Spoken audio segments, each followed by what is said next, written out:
Invierte con Prestamipe, la fintech líder en el Perú. Invierte en préstamos con garantía hipotecaria e invierte en facturas por cobrar. Empieza hoy en www.prestamipe.com/invertir. Hay un cronograma electoral que explicar con fechas claves y queremos aprovechar el tiempo que tenemos con nuestro invitado Fernando Tuesta Soldevilla, politólogo de la Pontificia Universidad Católica, experto en temas electorales, quien además ha sido jefe de la OMPE, precisamente para hacer una evaluación rápida y poder entender cuáles son esos hitos o fechas clave en el cronograma electoral de cara a las elecciones del 12 de abril de 2026. Fernando, muy buenos días y gracias por acompañarnos esta mañana. Gracias a usted por la invitación. Buenos días.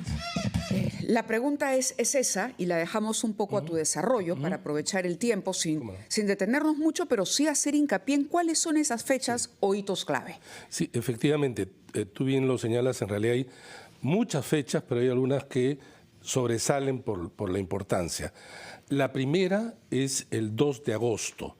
El 2 de agosto es la fecha límite para inscribir alianzas o coaliciones electorales. Digo, fecha límite, quiere decir que antes también lo pueden hacer. Pero estamos casi a 2 meses y algunas semanas, y lo que se percibe es dos cosas: que no se ve con claridad que esto suceda ya. En segundo lugar, creo que muchas organizaciones no entienden que si es que no hacen alianzas, la altísima probabilidad que no ingresen y pierdan su inscripción es muy alta, dado el umbral, la valla para ingresar tanto a la Cámara de Diputados como a la Cámara de Senadores. Yo he hecho una simulación con los resultados de este siglo y resulta que hubieran entrado no más de 5 o 6 en cada parlamento con estas normas. No hay nada que indique que el 2026 esto sea más alto, más aún teniendo en cuenta un número a su vez tan alto de partidos, incluso confeccionando alianzas.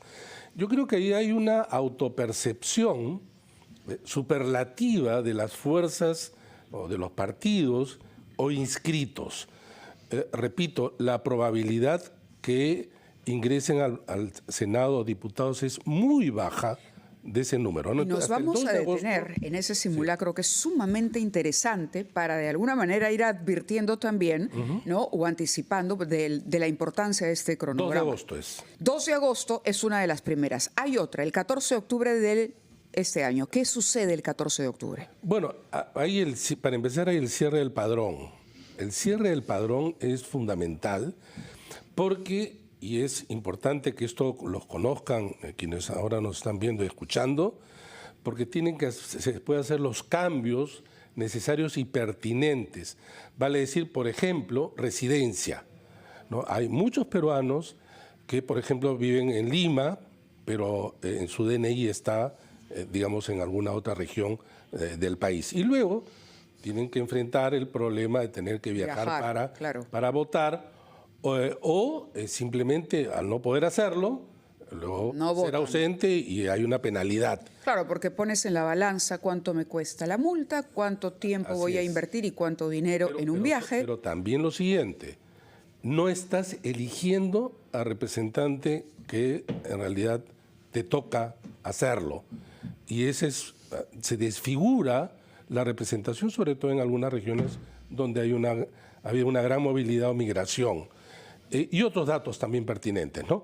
Además, en el caso de Lima, eso es importante, también en otras regiones, pero se ha extendido más en Lima, lo que se llama el voto domiciliario. ¿Qué quiere decir?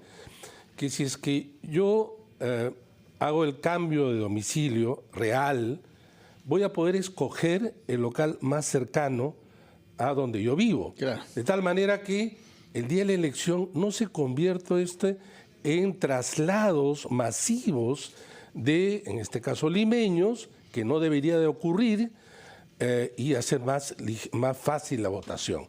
Digamos, el cierre del padrón va a ser justamente en esta fecha. Retenemos por ahora estas dos fechas: el 2 de agosto, límite para inscribir alianzas o coaliciones, y luego esta segunda fecha, 14 de octubre, cierre del padrón electoral. Vamos a hacer una pausa y nos dirá después los otros hitos de esta cronología que nos debe llevar hasta abril del próximo año, primera vuelta de las elecciones generales. Son las 8:21, estamos conversando con el politólogo especialista en legislación electoral, en la teoría y en la práctica, puesto que ha tenido responsabilidades como presidente de OMPE, y nos está explicando cuál es el calendario que vamos a recorrer desde hoy hasta el día de la primera vuelta de las elecciones, el 12 de abril próximo. Nos ha señalado que el 2 de agosto es el plazo máximo para hacer coaliciones y que luego en octubre hay el plazo máximo para establecer el padrón de una manera definitiva, en particular con el domicilio de los electores, que pueden cambiar su domicilio para votar cerca de donde estén y no tener dificultades para hacerlo. ¿Cuáles son las otras fechas que van desde octubre hasta el mes de abril, pasando sobre todo por diciembre, ¿no?, que es la fecha clave? El último domingo de noviembre se van a realizar las que la ley señala elecciones primarias. El 30. El 30 de noviembre, domingo 30 de noviembre. Es lo que se denomina la selección de candidatos.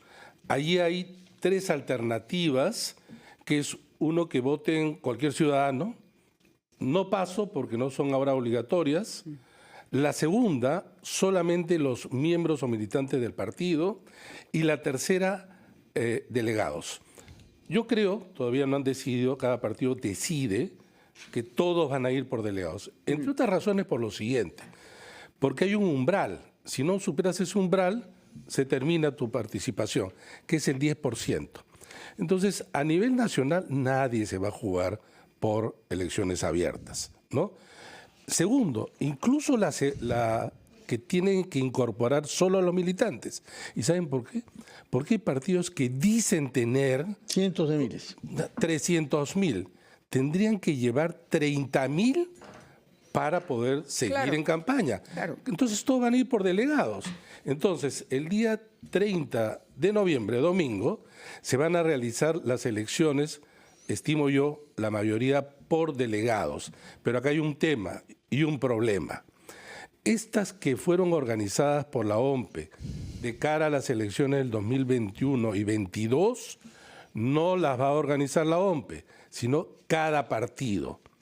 ¿Se imaginarán ustedes, porque dicen, bueno, se puede supervisar, podrá el jurado supervisar, en cada región se tienen que elegir, perdón, no en cada región, sino a nivel descentralizado se tienen que elegir estos delegados que el domingo siguiente, vale decir el 7 de diciembre, tienen que elegir los delegados, a todos los candidatos, presidente, como parlamento y parlamento andino.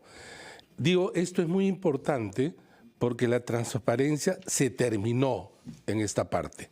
No sabremos, por ejemplo, si en determinada región, en determinado comité, o como señala el estatuto del partido, cuántos, por ejemplo, fueron a votar, porque habrá un acta que entregará el partido, pero no sabemos si es que eso en realidad existe. Debo adelantar que las elecciones primarias del 2021 fueron a votar del conjunto de militantes que dicen los partidos tener solo el 5%. Solo el 5%. Son entonces estos partidos que eliminaron las PASO señalando una serie de argumentos y solo habían ido el 2021 5%. 5%. En esta oportunidad va a ser bien difícil incluso conocer cuántos fueron a participar. A ver, para llegar a la simulación esta interesante que has preparado, la elección de candidaturas por delegados, entonces, después de esta fecha, 30 de noviembre, es el 7 de diciembre del 25. El 7 de diciembre. Continuamos en el cronograma. Sí. ¿Qué pasa antes de Navidad, el 23 de diciembre? El 23 de diciembre es la fecha máxima para que se inscriban las candidaturas, todas las candidaturas. Fecha máxima, ¿no? Entonces, ya con el resultado de las elecciones internas el 7 de diciembre, conoceremos quiénes son los candidatos presidenciales y al Parlamento de cada partido de alianza.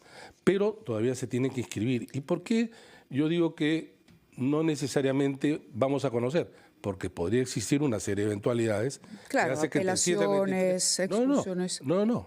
ni siquiera todavía eso, porque no están inscritos. En realidad lo que digo es, por ejemplo, que algún candidato desista. Puede ocurrir. No se inscriba.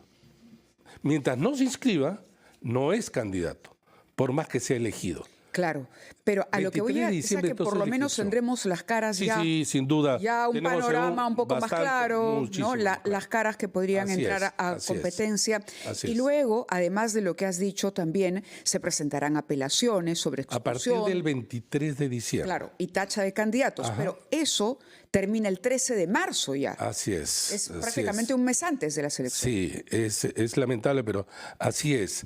Porque en realidad todo esto se hace en cada jurado electoral especial y que luego merece seguramente apelaciones.